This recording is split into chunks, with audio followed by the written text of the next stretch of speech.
Land క్రూజర్లు కొన్నాము తప్పేముంది, కేసీఆర్ సొంతానికి కాదుగా కడియం సీఆర్ అంటా ఉండు. మరి ఎవరి కోసం కొన్నావయ్యా? గతంలో మంత్రివర్గ సమావేశంలో నిర్ణయం తీసుకున్నాకే ల్యాండ్ క్రూజర్ వాహనాలు కొన్నాం, అందులో తప్పేముంది, దాని గురించి సీఎం రేవంత్ రెడ్డి పిచ్చిగా మాట్లాడుతుండు అని బీఆర్ఎస్ ఎమ్మెల్యే కడియం సీఆర్ పేర్కొన్నారు. శుక్రవారం బీఆర్ఎస్ ఎల్పీలో ఎమ్మెల్యేలు కాలేరు వెంకటేష్, ముఠా గోపాల్తో కలిసి ఆయన మీడియాతో మాట్లాడారు.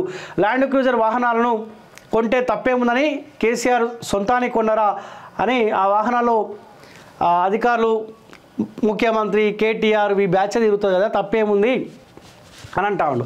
సో కడియం సీఆర్ గారు, మీరు ల్యాండ్ క్రూజర్లు కొనడం, మీరు ఫ్లైట్ కొనడం, హెలికాప్టర్ కొనడం ఏనాడు కూడా తప్పని మేము అనలే, కానీ కొన్న ల్యాండ్ క్రూజర్ వాహనాలు ఎందుకు ఏపీలో దాపెట్టారు?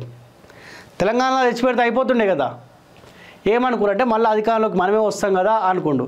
కానీ ఈ విషయంలో ఈ ల్యాండ్ క్రూజర్ వెహికల్ అని ఎప్పుడైతే రేవంత్ రెడ్డి తెరపై తీసుకొచ్చిండో చాలా తెలివిగా తెరపై తీసుకొచ్చిండు.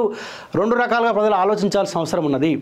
సో రేవంత్ రెడ్డి ముఖ్యమంత్రిగా ప్రమాణ స్వీకారం చేసినప్పుడు ఒక మాట చెప్పిండు, హంగులు ఆర్భాటాలు మనకొద్దు, నా వెహికల్లోనే నేను తిరుగుతా, ట్రాఫిక్ని కూడా ఎక్కడ ఆపొద్దు, ప్రయాణికులకు ఇబ్బంది పెట్టొద్దు అని చెప్పిండు. కానీ రేవంత్ రెడ్డికి ఈ ల్యాండ్ క్రూజర్లు 22 ల్యాండ్ క్రూజర్లు ఏపీలో ఉన్న విషయం ముందే తెలుసు. కానీ దానికంటే ముందు ఏం చేసి అంటే ప్రజలలో ఒక సానుభూతి రావాలని చెప్పి నా వెహికల్లో నేనే తిరుగుతా, ఇప్పటికే రాష్ట్రం అప్పుల పాలైంది, ప్రజల మీద ఇబ్బంది పెట్టదలుచుకోలే అని చెప్పిండు. కానీ తర్వాత చిన్నగా ఏం చేసిండు, ఏపీలో సార్ ఆల్రెడీ 3వ సారి అధికారుల కోసం చెప్పి ఏపీలో కాన్వాయ్లు దాపెట్టుకున్నాడు, మరి ఏం చేస్తున్నప్పుడు ఆ కాన్వాయ్లు మనం వాడాల్సిన అవసరం ఉంది అని చెప్పి, సో దానికంటే ముందు ఒక సానుభూతిని క్రియేట్ చేసిండు. మళ్ళీ కేసీఆర్ మీద బద్నాం లేపి ఆ 22 కాన్వాయ్లు రేవంత్ రెడ్డి గవర్నమెంట్ వాడుకునే అవకాశం ఉంటుంది. సో ఇది కూడా ఒక తెలివికలంగా ఆలోచించాడు రేవంత్ రెడ్డి.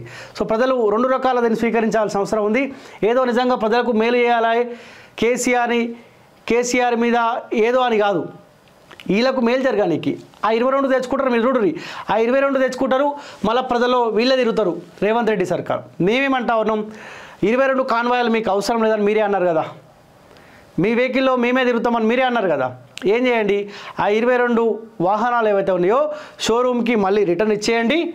ఆ షోరూమ్ వాడు 66 కోట్లు అయితే మళ్ళీ మనకి ఇస్తారు కదా, ఆ 66 కోట్లు విద్యకో వైద్యానికో ఖర్చు పెట్టుర్రి, ప్రజల కన్నా కొంత మేలు జరిగే అవకాశం ఉంటుంది.